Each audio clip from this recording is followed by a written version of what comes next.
ప్రభుత్వ విధానాన్ని సభలో ప్రకటన చేయడానికి తమరు అవకాశం ఇచ్చినందుకు మనస్ఫూర్తిగా తమరికి కృతజ్ఞతలు ధన్యవాదాలు తెలియజేస్తున్నా అధ్యక్ష.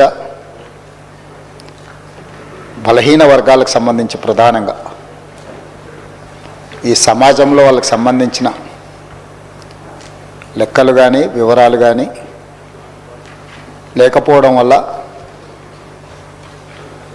వాళ్ళ యొక్క వివరాల కోసం ఎన్నో రోజుల నుంచి చర్చ జరుగుతున్న సందర్భంలో ఈ సభలో ఈరోజు సామాజిక ఆర్థిక ఉపాధి విద్య రాజకీయ మరియు కుల సర్వే 2024 నివేదికను ప్రవేశపెట్టడానికి అవకాశం ఇచ్చినందుకు మనస్ఫూర్తిగా మీకు ధన్యవాదాలు.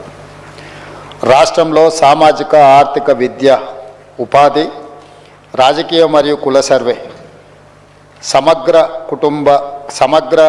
ఇంటింటి కుటుంబ సర్వే నిర్వహించాలనే ముఖ్య ఉద్దేశంతో మంత్రిమండలి ఫిబ్రవరి 4, 2024న తీసుకున్న నిర్ణయం ప్రకారం తెలంగాణ శాసనసభ ఫిబ్రవరి 16, 2024న క్రింది విధంగా తీర్మానించింది.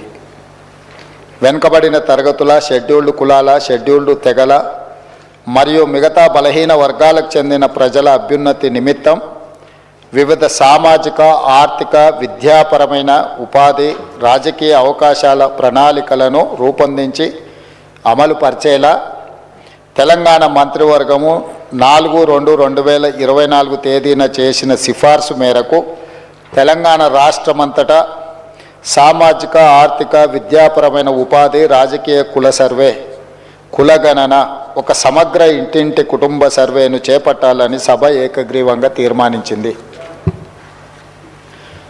ప్రభుత్వం జాగ్రత్తగా పరిశీలించిన తర్వాత రాష్ట్రంలోని వెనుకబడిన తరగతులు, షెడ్యూల్డ్ కులాలు, షెడ్యూల్డ్ తరగతుల ప్రజలు రాష్ట్రంలోని ఇతర బలహీన వర్గాల స్థితిగతులను మెరుగుపరచడానికి వివిధ సామాజిక ఆర్థిక విద్యాపరమైన ఉపాధి రాజకీయ అవకాశాల కోసం ప్రణాళికను రూపొందించి అమలుపరచడం కోసం తెలంగాణ రాష్ట్రమంతటా సామాజిక ఆర్థిక విద్యా ఉపాధి రాజకీయ మరియు కుల సర్వే చేపట్టడం కోసం 10/10/2024 తేదీన GOMS నంబర్ 18ని జారీ చేసింది. అధ్యక్ష, ప్రభుత్వం 19/10/2024 తేదీన 122 క్యాబినెట్ A2 2024 మెమో ద్వారా సామాజిక విద్య ఆర్థిక ఉద్యోగ రాజకీయ మరియు కుల సర్వే నిర్వహణను పర్యవేక్షించేందుకు గౌరవ నీటిపారుదల మరియు CAD ఆహార మరియు పౌర సరఫరాల మంత్రివర్యులు శ్రీ ఎన్ ఉత్తమ్ కుమార్ రెడ్డి గారి అధ్యక్షతన కమిటీ ఏర్పాటు చేసింది. సర్వే నిర్వహించేందుకు ప్రణాళిక శాఖ నోడల్ విభాగంగా నియమించబడింది.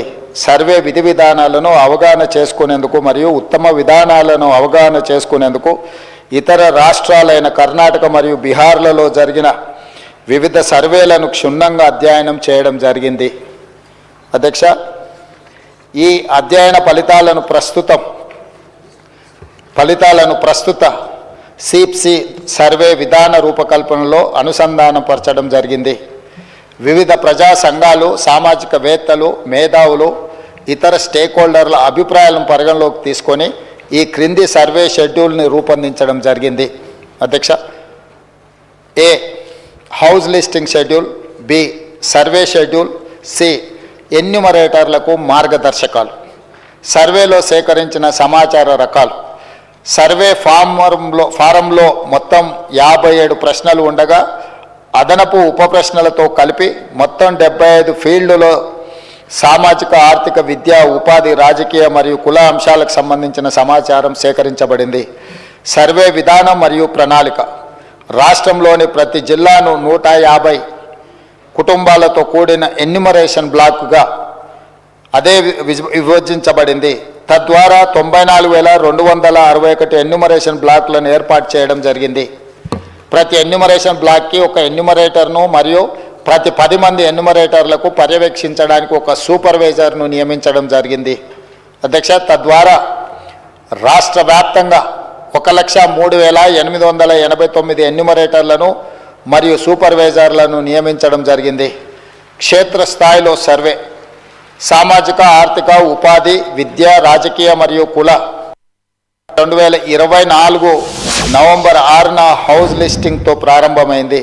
మొదటి దశలో హౌస్ లిస్టింగ్ 6 నవంబర్ నుండి 8 నవంబర్ 2024 వరకు 3 రోజుల పాటు నిర్వహించబడింది. అసలైన సర్వే 9 నవంబర్ 2024 నుండి గౌరవ తెలంగాణ గవర్నర్తో ప్రారంభమైంది. అధ్యక్ష, రాష్ట్రంలో సర్వే 6/11/2024 ప్రారంభమై 25/12/2024 పూర్తయింది.